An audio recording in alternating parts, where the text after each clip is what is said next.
Kekalahan banyak orang Kristen saat ini adalah minimnya pengertian yang benar tentang damai sejahtera yang dari Allah, yang berdampak kepada pencarian damai sejahtera di luar Allah, betul nggak? Uang, saudara, ternyata nggak bisa saudaraku yang kekasih membeli yang namanya damai sejahtera. Lihat, punya uang saudaraku yang kasih nggak menjamin saudaraku yang kasih orang semakin damai rumah tangganya. Ada banyak orang saudaraku yang kekasih, ya, nggak saudara pernah yang namanya puas dalam kehidupan ini. Kalau mereka kerja baik-baik aja, datang pulang ke rumah, main golf, ngopi sama orang-orang, gajinya saja sama bonusnya saudara itu nggak habis. Pertanyaan kita, ada nggak orang Kristen itu yang korupsi? Karena minim pengertian akan yang namanya saudara, pengertian tentang damai sejahtera, makanya coba saudara cari damai sejahtera, saudaraku yang kekasih keluar, betul nggak? Injil Yohanes ini berkata saudara, semuanya itu kukatakan kepadamu, supaya kamu beroleh damai sejahtera dalam siapa? Dalam aku, dalam dunia kamu menderita penganiayaan, tetapi kuatkanlah hatimu, aku telah mengalahkan dunia. Terjemahan bahasa Indonesia masa kininya dikatakan begini, semuanya ini kukatakan supaya kalian mendapat sejahtera karena bersatu dengan aku. Manusia tidak akan mendapat damai sejahtera, shalom, eirene, tanpa bersatu dengan Kristus, betul? Karena arti kata shalom, saudara, adalah apa? Utuh, hubungan yang tidak terpisah, betul nggak? Tuhan tidak memberikan roh ketakutan kepada kita, tapi memberikan satu kekuatan, saudara. Haleluya. Yang menyatakan ada pribadi yang telah mengalahkan dunia. Jadi saya mau berkata, penderitaan yang dimaksud menyangkal diri, dianiaya, dibenci, diutus ke tengah-tengah serigala, itu adalah challenge saudara untuk reward yang tidak terbatas yang akan diberikan kepada kita. Fokus orang Kristen yang dewasa, pasti saudaraku yang kekasih kepada strength dan opportunity. Kesempatan dan kekuatan, bukan weakness dan threat. Bukan ancaman dan kelemahan. Jadi saya mau berkata, salah sekali kalau ada orang Kristen yang berkata, karena menyangkal diri pikul salib, karena dianiaya dan dibenci karena nama Kristus, karena di tengah-tengah serigala, ada orang Kristen berkata begini waktu menderita. Menderita banget aku, Pak. Aku kehilangan damai sejahtera. Kita cek loh. Betul nggak kehilangan damai sejahtera? Dari mana sumber damai sejahtera, saudara? Damai sejahtera ku tinggalkan bagimu. Damai sejahtera ku berikan padamu. Udah diberikan, saudara tinggal lagi, betul nggak? Pribadi yang ada pada kita, saudara, pribadi Parakletos yang memberikan damai sejahtera dan ketenangan itu, saudara, ada tinggal dan diberikan kepada kita. Jadi kalau ada orang Kristen yang berkata, aku sedang kehilangan damai sejahtera, hello, kamu salah.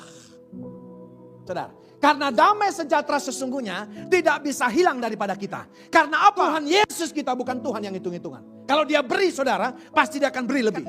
Pelit banget saudaraku yang kasih Tuhan kita. Udah diberikan, diambil lagi, betul nggak? Tuhan Yesus kita bukan Tuhan yang hitung-hitungan. Ditinggalkannya, saudara.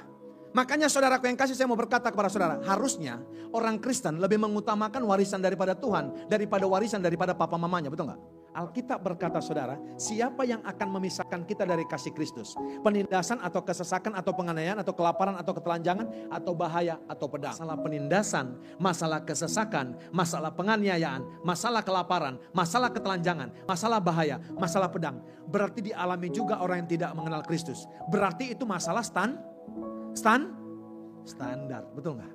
Berarti harusnya masalah yang kita alami, Bu, Pak, halo adik-adikku semua. Masalah yang kita alami, biar kita keren. Seperti apa yang dikatakan Maliaki 3:18. Akan ada perbedaan orang yang beribadah dengan orang yang tidak beribadah. Akan ada perbedaan orang fasik dan orang benar. Harusnya di atas ini masalah kita. Yang setuju katakan amin. Gak berani lu bilangnya yes kan? Nah mbak saudara, karena ini masalah standar. Orang yang gak kenal Tuhan pun saudara mengalami ini. Apa saudaraku yang kekasih yang membedakan saudara?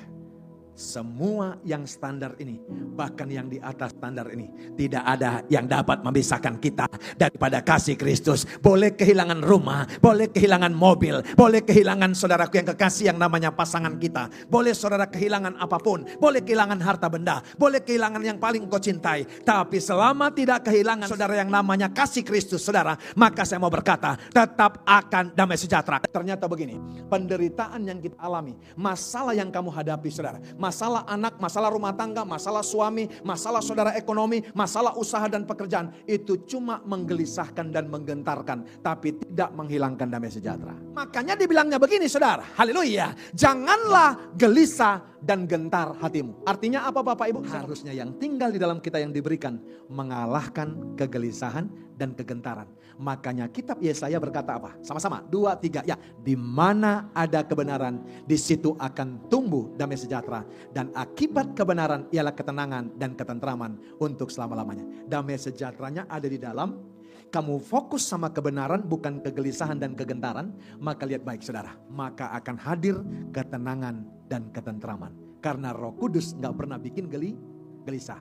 Jadi gentar, gelisah, tidak tenang dan tidak tentram adalah keputusan kita. Makanya saudara, standarnya yang kita buat apa? Kebenaran, supaya kita tenang dan tentram. Karena apa? Kalau kebenaran manusia, maka kita akan tetap gelisah dan gentar.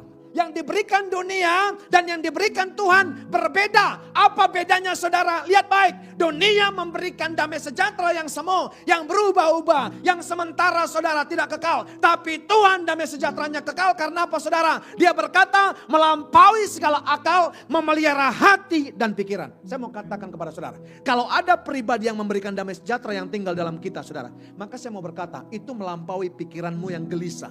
Melampaui hatimu yang gundah gulana. Melampaui hatimu yang anxiety, betul gak? Kalau kamu fokus kepada Allah yang besar dengan kebenarannya, maka dihasilkan ketenangan dan ketentraman. Kapan hilang damai sejahteramu? Kalau engkau murtad dan mendukakan Roh Kudus dan menyangkal Yesus.